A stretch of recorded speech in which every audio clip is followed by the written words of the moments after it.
भाई मूवी बहुत सॉलिड है और मैं आपको बता दूं ये मूवी है इस देश के करेक्शन पर, इस देश के सिस्टम पर, ठीक है ना। और मूवी जो है ना, अरे निकल जाएंगे अंकल, कोई दिक्कत नहीं है, नहीं कोई दिक्कत नहीं है निकलने में।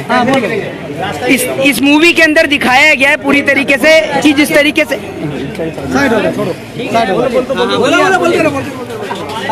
इसमें एक नंबर दिया गया 10281, वो नंबर है देश के किसान जो है ना 10,281 किसान जो हैं इस देश के अंदर आत्महत्या कर चुके हैं। आपको बता दूं दूसरी बात, 1 साल के अंदर आपको बताता हूं दूसरी बात ये कि उसी की बेटी के सामने जो एक किसान की जो पगड़ी है और उसकी जो धोती है वो उतारी जाती है। और इस देश में मर्सिडीज जब खरीदने जाते हैं तो आपको कम टैक्स पे करना पड़ता है, लेकिन जब आप ट्रैक्टर खरीदने जाते हैं तो आपको ज्यादा टैक्स पे करना पड़ता है। इस देश के अंदर जब देश का जवान सरहद पर लड़ाई लड़ता है ना तो उसके पास जो हथियार होते हैं उन हथियार में करप्शन होता है लाखों करोड़ों रुपए का। ये पूरे सिस्टम की पोल खोली गई है और ये मूवी एक ऐसी मूवी है जो देश के प्रत्येक नागरिक को देखनी चाहिए। और मैं कहता हूं देश के प्रधानमंत्री जी कि आप इस देश में हिंदू को मुसलमान से लड़ाने वाली फिल्मों की स्क्रीनिंग तो कराते हैं, इस फिल्म की स्क्रीनिंग होनी चाहिए राष्ट्रपति भवन में जो पूरे सिस्टम की पोल खोलने का काम करती है। और ये हमारा देश डिसाइड नहीं करता कि who is this prime minister of India, ये डिसाइड करती है विदेश कि हमारे देश का प्रधानमंत्री कौन होगा। हमारे देश में ड्रग्स लाया जाता है, हमारे देश में विदेश से वेपन लाए जाते हैं। क्या हमारा देश इतना सक्षम नहीं है? देश की 125 करोड़ की आबादी, क्या खुद हथियार नहीं बना सकते हम लोग? बताइए ना, जिन मैगजीन्स का जिन हथियारों का हम इस्तेमाल करते हैं वही हथियार हमारे दुश्मन भी इस्तेमाल करते हैं, लेकिन हमारे हथियार काम नहीं करते हैं। और एक सबसे बड़ा कॉन्सेप्ट इस देश में दिखाया गया कि जो सरकार के खिलाफ बोले और सरकार के सिस्टम की पोल खोले उसको देशद्रोही साबित कर दो और उसे फांसी पर लटका दो। ये इस फिल्म के अंदर दिखाया गया है। गोरखपुर कांड से लेकर याद होगा आपको जब ऑक्सीजन की कमी के कारण देश में बच्चे मरे थे,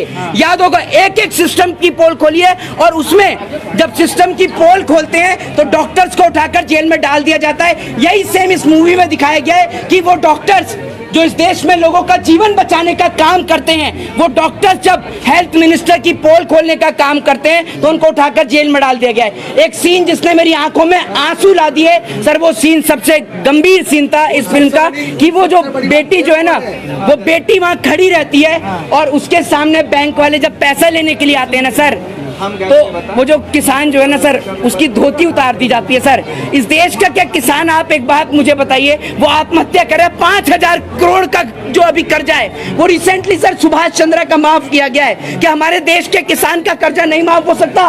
क्या हमारे देश के लोग इतने बेरहम हैं कि हमारे देश का किसान जो आपको अनाज पैदा करके देता है, सर आप सोच कर देखिए ना कि आप किस भारत में रहते हैं। सर सोच कर देखिए, आप लोगों को शर्म नहीं आती है क्या? हमारे देश का किसान आत्महत्या कर रहा है सर, उसकी बेटी खड़ी रहती है वहां पर पीछे और वो कहते हैं कि क्या कहते हैं, सर मेरे को मत मारिए, बेटी खड़ी है, थोड़ा सा इज्जत का ख्याल कर लीजिए। लेकिन वो कहता है बेटी खड़ी है और वहीं उसकी धोती खोल देता है। आप सोच कर देखिए, वो किसान जिसकी पगड़ी उसके सर का ताज होती है वो सबके सामने उतार देता है। लेकिन हमारे देश के लोग इतने बेरहम है ना, उनको जरा सी भी शर्म नहीं आती है। दूसरी बात ये कि जब हमारे देश का जवान जब उन विदेशी कंपनियों की पोल खोलने का काम करता है कि आपके दिए हुए वेपन जिन पे लाखों करोड़ों खरबों रुपया हम लोग खर्च करते हैं सर, सालाना आपके और हमारे टैक्स के पैसे से वो वेपन खरीदे जाते हैं, लेकिन जब वो वेपन हम इस्तेमाल करने के लिए जाते हैं तो वो वेपन वर्क ही नहीं करते हैं। लेकिन जब ये सिस्टम की पोल खोली जाती है तो उस ऑफिसर के घर से ड्रग्स बरामद कर दिए जाते हैं, उसकी वाइफ को देशद्रोही साबित कर दिया जाता है, सैटेलाइट फोन निकाल दिए जाते हैं। यही इस देश में होता है सर। जो जवान इनके सिस्टम की पोल खोले या तो उस जवान को सस्पेंड कर दिया जाता है या फिर उसके घर से ड्रग्स और ऐसी कोई चीजें बरामद करा दी जाती हैं जो जिससे उसके ऊपर देशद्रोह का मुकदमा लग जाए। इस फिल्म ने पूरे के पूरे सिस्टम की पोल खोली है। हमारे देश के प्रधानमंत्री 8, 9 और 10 को G20 सम्मेलन में लगे रहे और सबसे बड़ी बात इस फिल्म का जो ट्रेलर ना दिखाया सबसे बेस्ट के, क्योंकि अगर ट्रेलर दिखा दिया जाता तो ये फिल्म कभी लॉन्च ही नहीं होती सर। ये बात आपको बता दूं। की वोट नहीं होगी, मशीन पे होगा तो कुछ नहीं। दूसरी बात, ईवीएम मशीन जो है ना फिल्म में लास्ट में दिखाया गया, जितनी भी ईवीएम मशीन जो है ना सबको उठा लिया गया। सब ईवीएम मशीन को रख लिया गया, क्योंकि विदेश से पैसा आता है सर, हमारे देश में विदेश से पैसा आता है वोटर्स को खरीदने के लिए, और विदेश तय करता है विदेश किस लिए हमारे देश को पैसा देता है। सुन लीजिए, विदेश हमारे देश को पैसा इसलिए देता है ताकि वो हमारे देश में गैर कानूनी धंधे कर सके, हमारे देश से रॉ मटेरियल ले सके, और हमारे देश के नौजवान को ड्रग्स की, चरस की, गांजे की लत लगा सके। आप बताइए, ड्रग्स हमारे देश में कहां बनता है, लेकिन विदेश से हमारे देश में ड्रग्स आता है। इस देश में आज जितना बड़ा करप्शन इस देश में चल रहा है ना, और उसके बाद एक पोल इसमें खोली गई, हेल्थ मिनिस्टर को उठाकर उसी हॉस्पिटल में लेके आया गया जिस हॉस्पिटल में इस देश की आम जनता का इलाज होता है। तो डॉक्टर्स कहते हैं कि हमारे पास कुछ भी चीज अवेलेबल नहीं है, तो वो कहते हैं कि आप भी तो यहीं पे आम जनता का इलाज करते हैं ना। तो एक बात आपको बता दूं, जो मूवी बनी है, ये पूरी मूवी बनी है इस देश के किसान पर, इस देश के जवान पर। वो जवान जो सरहद पर लोहा लेता है, वो इस देश का किसान जो आपको और हमें अनाज पैदा करके देता है। मैं कहता हूं कि देश के प्रत्येक नागरिक को शाहरुख खान की इस मूवी को देखना चाहिए। ये मूवी किसी जाति, किसी धर्म, किसी मजहब के ऊपर नहीं है, बल्कि जाति, धर्म और मजहब के ऊपर तो सबसे बड़ा प्रहार शाहरुख खान ने करने का काम किया। उसने जो लास्ट में जो डायलॉग बोला ना, उसने जो उन्होंने बोला है कि भैया जो जाति, धर्म, जो मजहब है, उसके नाम पर वोट नहीं देना चाहिए हमें, क्योंकि हम कोई शादी के लिए थोड़ी लड़की थोड़ी चुनने जा रहे हैं, हम देश चलाने के लिए एक व्यक्ति को चुनने जा रहे हैं सर। और हमें इस पूरे सिस्टम को चेंज करना चाहिए। और ये मूवी ऐसी है कि अगर कोई भी देखेगा, और अगर वो किसान का बेटा है, उसके घर से फौज में कोई है, तो भाई उसकी आंख से 101% आंसू आ जाएंगे। में हिम्मत दिखाई है जब एनएसए लग रहा है लोगों पे, यूएपीए लग रहा है, तब वो देश के मुद्दों की बात। बिल्कुल, मैं आपसे बिल्कुल वही कहना चाहता हूं कि एक ऐसा वक्त, एक ऐसा दौर जिसमें लोग बोलने को डर रहे हैं, उस वक्त पे शाहरुख खान ने एक ऐसी मूवी बनाई है और पूरे देश को एक मैसेज दिया है, और पूरे सिस्टम की,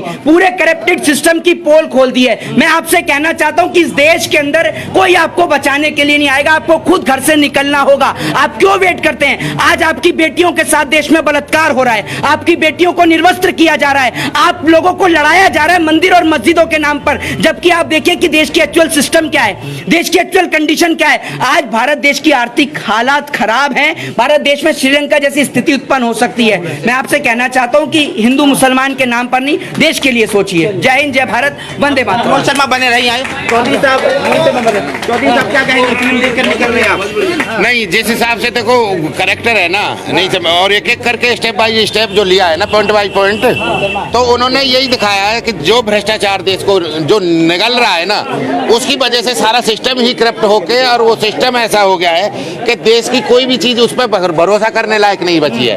अब आप देख रहे हो तो जैसे किसान का दिखाया है ना, आप एक अंदाजा लगाना, जितने भी अमीर आदमी वो किससे चलते हैं, सीएनजी से, और किसान का ट्रैक्टर किससे चलता है, डीजल से। उसकी जो किसान की जो बाइक है या वो कहीं भी यूज करता है, कोई भी अपना इक्विपमेंट यूज करता है, तो वो किससे चलता है, पेट्रोल से। और जो अमीर आदमी उसकी गाड़ी कौन सी आ गई है, बैटरी वाली। आप एक ये उनमें आप चेंज देखो, वो चेंज देखो, एक उसका जो उसका भी है जो यूज भी कर रहा है, इक्विपमेंट और मशीनरी जो यूज कर रहा है, ट्रैक्टर जो यूज कर रहा है, उसका डीजल और पेट्रोल और उसका ईंधन है ना, वो भी उसका हमसे अलग है। वो महंगे वाला कर रहा है, हम सस्ते वाला कर रहे हैं। अब हमारी गाड़ी हम देखने आए फिल्म, तो हम जो देखने आए हैं तो हमारी सीएनजी वाली गाड़ी है, जो हमारा इकोनॉमी नहीं समझ रहे, तो उसका देखो एक किसान पे कितनी बीतती होगी जब वो इतने महंगे महंगे ईंधन। आपके अपने ही शहर पुपरी में खुल गया गैलरी हाउस का दूसरा branch, gallery house mobile and electronic showroom, जहां आपको मिलता है आपके मनपसंद का हर कंपनी का मोबाइल, हर कंपनी का इलेक्ट्रॉनिक का सारा सामान। जी हाँ, Bajaj finance, TVS finance, home credit, पेनलैब, DMI कंपनी की तरफ से आपको मिलता है मात्र 0% ब्याज दर पर आसान किस्तों के साथ। तो आज ही आए, मौका न गवाएं और अपने मनपसंद का मोबाइल ले जाएं, मनपसंद का इलेक्ट्रॉनिक सामान ले जाएं।